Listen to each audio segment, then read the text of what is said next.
கலையும். ஒவ்வொரு மேடையிலையும் கலையும் கல்வின்னு சொல்கிற காரணம், படிப்புடன் சேர்ந்த கலைங்கிறது நீ படித்த அறிவை பயன்படுத்தி இந்த கலையை அடுத்த தலைமுறைக்கு எப்படி கொண்டு செல்லுங்கிறதால ஒவ்வொரு முறையும் சொல்லி கொடுத்துருக்கீங்க. இப்போ ஒரு அழகான மேடை, மேட்டுப்பாளையத்தில் ஒரு கல்லூரியில் முத்தமிழ் விழாக்கு வந்திருக்கீங்க. நிகழ்வு மேடையில் உங்களை பார்க்குறதுக்கு தான் ஆடியன்ஸ் இருக்காங்க. தயவுசெய்து சிரிச்சுக்கிட்டே ஆடுங்க. மேடையில் யார் என்ன பண்ண போகிறோங்கிறத தெளிவுபடுத்திக்குவாங்க. கலை நிகழ்ச்சியை தவிர்த்து மேடையில் யாரும் நிற்காதீங்க. அது ரொம்ப தொந்தரவாக இருக்கும். உனக்கு ஒன்றும் தெரியாது.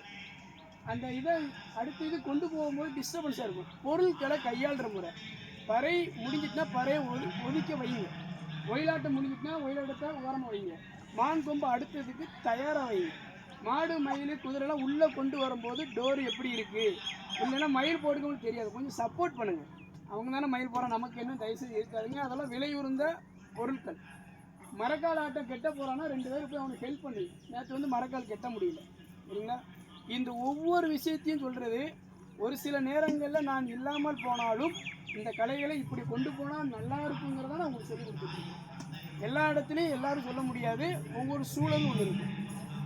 தெரியாத கலைஞர்கள், நல்லா பண்ணுற கலைஞர்களை ஃபாலோ பண்ணுங்கள், தெரிஞ்சுக்கிட்ட கற்றுக்கோங்க. இல்லை நம்ம இதுக்கு மட்டும் தான் வந்தோம், நம்ம யாரும் ஒன்றும் சொல்ல மாட்டோம், முடிச்சு போயிடும் அப்படின்னு தயவுசெய்து என்ன பண்ணாதீங்க, நினைக்காதீங்க. சிரிச்சுக்கிட்டே பண்ணுங்கள், மன சந்தோஷத்தோடு பண்ணுங்கள்.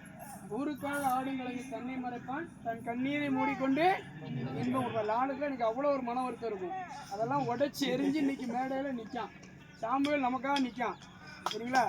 எல்லாரும் 2 பேருக்கும் ஒரு நல்ல ஒரு கைகளை தட்டி மரியாதை செய்யும் விதமாக, அவங்கள மட்டும் இல்லை எல்லாத்துக்குமே தனிப்பட்ட முறையில் வாழ்த்து சொல்கிறேன். நல்லா பண்ணுங்கள், நல்லபடியாக பண்ணுங்கள். பயணம் பெருசு, ஒரு சில இதனால் விட்டுறாதீங்க.